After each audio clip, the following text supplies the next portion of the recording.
और क्यों नरेंद्र मोदी को सांप्रदायिक माना जाए। हालांकि बड़ी खबर आज की यह दिखती है कि आज दिग्विजय सिंह मानते हैं कि जो अभी हुआ है उसके हिसाब से अखिलेश यादव को सांप्रदायिक माना जाना चाहिए। सिंह साहब, हम वापस आते हैं इसी मुद्दे पर। नरेंद्र मोदी के लिए आप कहते हैं कि उन्होंने एक तरह से सांप्रदायिक एजेंडे को आगे बढ़ाया। अगर हम अखिलेश यादव की सरकार के अभी तक के कार्यकाल को देखें, 22 दंगे 1.5 साल के अंदर, और एक बहुत बड़ा दंगा जहां पर 45,000 लोग अपने घरों से छोड़कर बाहर निकले। रिहैबिलिटेशन का काम होना अभी तक शुरू भी नहीं हो पाया है। किसी भी आदमी के खिलाफ कोई ठोस कार्रवाई नहीं हुई है। हमने खुद एक ऑपरेशन किया था जिसमें हमने कई अधिकारियों और कई नेताओं से बातचीत की। उस ऑपरेशन में स्थापित हो गया हर तरह से कोताही थी सरकार की तरफ से, और यहां तक कि नेताओं के फोन की वजह से भड़कने दिया गया हिंसा को। इससे ज्यादा सक्रिय भूमिका कोई और सरकार क्या निभा सकती थी जो मुजफ्फरनगर में देखने को मिला। इसके बावजूद आपको लगता है कि अखिलेश यादव को मौका दिया जाना चाहिए लेकिन नरेंद्र मोदी को नहीं। मैंने कहा कि नरेंद्र मोदी को मौका नहीं दिया जाना चाहिए। मौका मिल चुका है, 3 बार मुख्यमंत्री गुजरात के रह चुके हैं, और मौका मिलने के बाद उनका आचरण क्या रहा है? उनका आचरण एंटी मुस्लिम और मुस्लिम हेट्रेड का रहा है। उनका चाल चलन, उनका व्यवहार, उनके भाषण और उनके कार्यक्रम। लेकिन कुछ ऐसी ही बात, वो तो सिर्फ कहने की बात है। आप अगर मियां मुशर्रफ की बात करते हैं, मैं मान लीजिए आज डेविल से एडवोकेट प्ले करना चाहूं, मान लीजिए कि मैं आज बीजेपी की तरफ से आपके सामने ये सवाल रखूं, अगर वो मियां मुशर्रफ कहते हैं, मियां क्या नहीं कहते हैं, तो उसमें क्या बुरा है? पाकिस्तान के लोगों की बात कर रहे हैं। क्या गुजरात के चुनाव में वो एजेंडा है? क्या पाकिस्तान गुजरात के चुनाव में एजेंडा है? नहीं, वो तो कहते हैं कि वो दरअसल डेवलपमेंट की बात करते हैं। वो डेवलपमेंट की बात करते हैं। वहां डेवलपमेंट की बात में जनरल मुशर्रफ कहां से आ गए? जनरल कियानी कहां से आ गए? तो वहां तो एक बार सोनिया गांधी जी ने भी एक बयान दिया था जो काफी एक तरह से मसला बन गया था, और लोगों का ऐसा मानना है, कई राजनीतिक विश्लेषकों का मानना है कि नरेंद्र मोदी को उसका जबरदस्त फायदा हुआ था।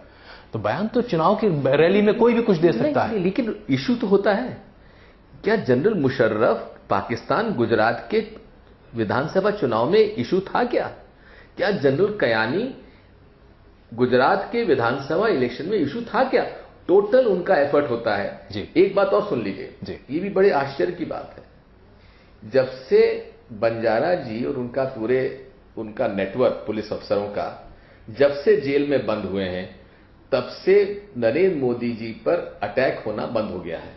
नहीं तो हर 3-4 महीने में उन पर कोई ना कोई पाकिस्तानी एजेंट का अटैक हो जाया करता था।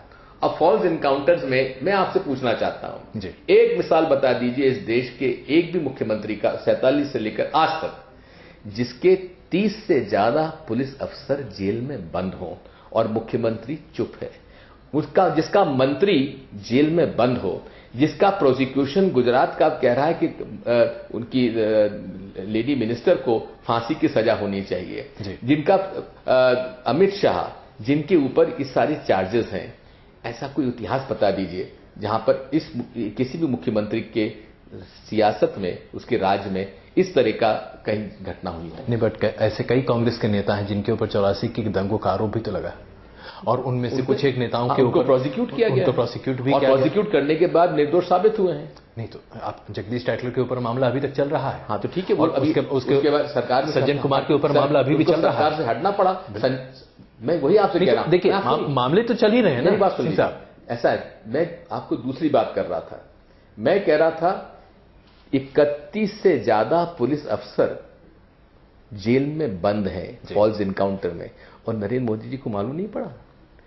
इसके बाद अमित शाह उनके जो राइट हैंड मैन हैं, जिनके ऊपर आरोप दंगा फैलाने का भी है, फॉल्स इनकाउंटर कराने का भी है, और लोगों से पैसा वसूली एक्सटॉर्शन का भी है, वो आज उनके दाएं हाथ हैं, और जमानत पे होने के बावजूद भी उत्तर प्रदेश में जाकर उनका कम्युनल एजेंडा चालू किए हुए हैं। क्या अमित शाह के बारे में ये आप नहीं कहेंगे कि उन्होंने अयोध्या में जाकर अपना बयान दिया कि राम मंदिर का मसला को रिवाइव किया? वहीं राजनाथ सिंह कहते हैं कि हमारा अब वो एजेंडा में नहीं है। तो डबल स्पीक नहीं हुआ? लेकिन अब बताइए ना, धर्म का सहारा तो एक तरह से हर कोई लेता दिख रहा है। आप अल्पसंख्यकों के मसीहा के तौर पर सामने आना चाहते हैं, आप अल्पसंख्यकों के मसीहा के तौर पर सामने आना चाहते हैं। ये क्यों कह रहे हैं आप? मैं अल्पसंख्यकों की सुरक्षा के लिए चिंतित हूं, क्योंकि किसी भी सिविलाइज सोसाइटी के अंदर माइनॉरिटीज का प्रोटेक्शन राइट होता है मेजॉरिटी कम्युनिटी का और गवर्नमेंट का। किसी भी सिविल सोसाइटी में आप चले जाइए, क्या यूएसए में नहीं है, क्या यूके में नहीं है, क्या यूरोपियन यूनियन में नहीं है? हर सिविल सोसाइटी और डेमोक्रेसी में, सिविल डेमोक्रेसी में माइनॉरिटीज के प्रोटेक्शन का ख्याल रखा जाता है।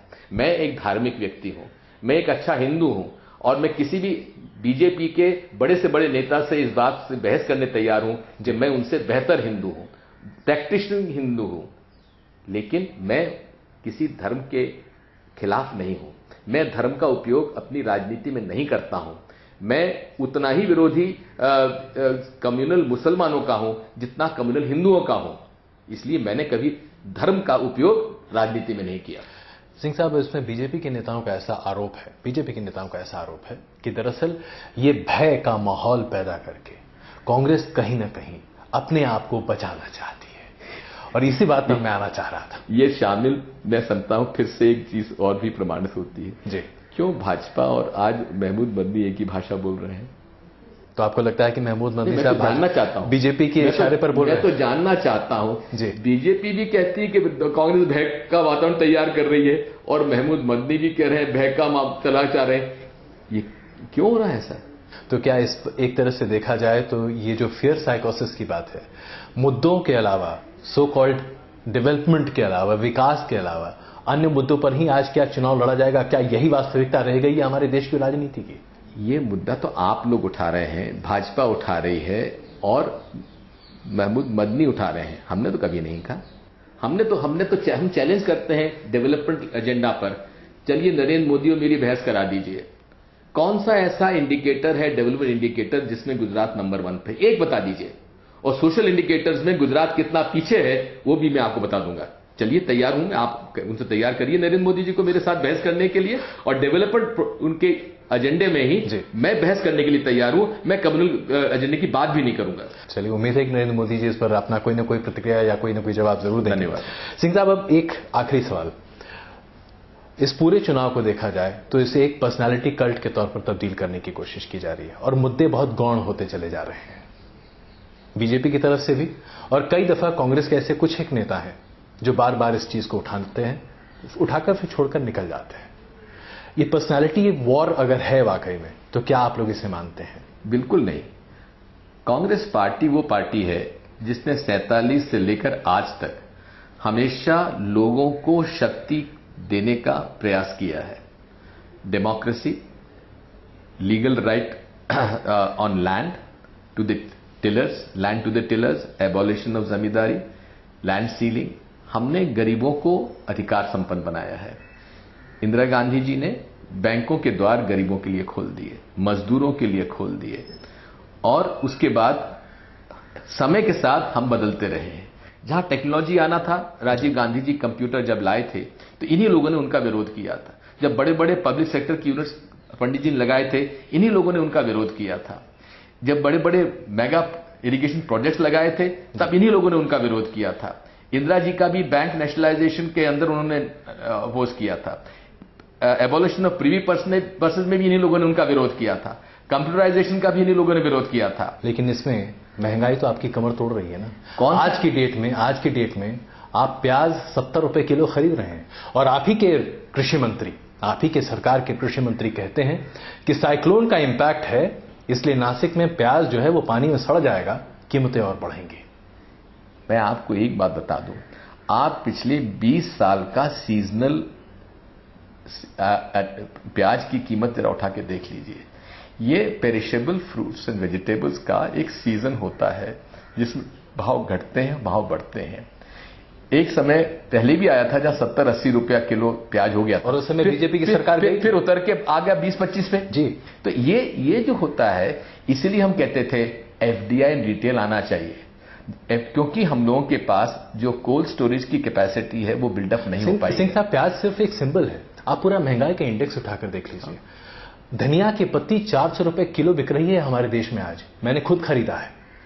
आप आज की डेट में, आज अगर आप आम आदमी के नजरिए से एक बात सुन लीजिए, मैं किसान हूं, मैं देखता हूं बरसात में हमेशा से ये धनिया कब आता है? धनिया आता है जनवरी फरवरी में आता है। बिल्कुल।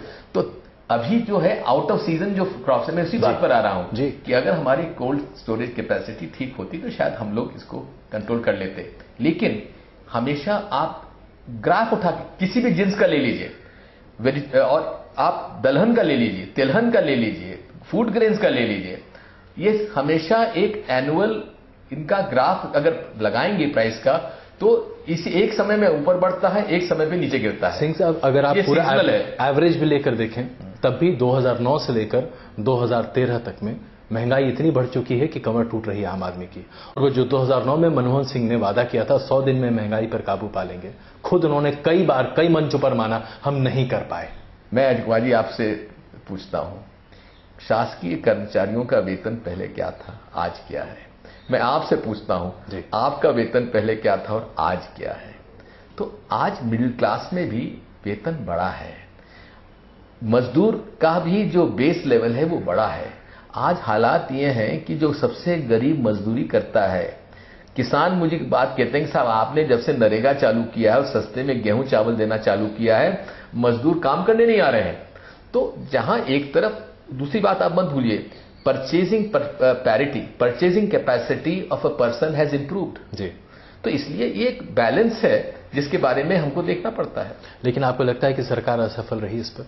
कहीं ना कहीं ध्यान देने की जरूरत थी लेकिन नहीं दे। कोई सरकार सीजनल वेरिएशन पे ज्यादा कंट्रोल नहीं कर सकती जब तक कि हमारे पास कोल्ड स्टोरेज फैसिलिटीज उस पैमाने पर ना हो जाए। चलिए, इससे पहले कि इस इंटरव्यू को हम खत्म करें, एक आखिरी सवाल, क्या मनमोहन सिंह जी आपके लिए लायबिलिटी बन गए? बिल्कुल नहीं। ऐसा कभी नहीं हुआ? कभी महसूस नहीं हुआ? बिल्कुल नहीं। सिंह साहब बहुत बहुत धन्यवाद साथ बात करने के लिए। Thank you.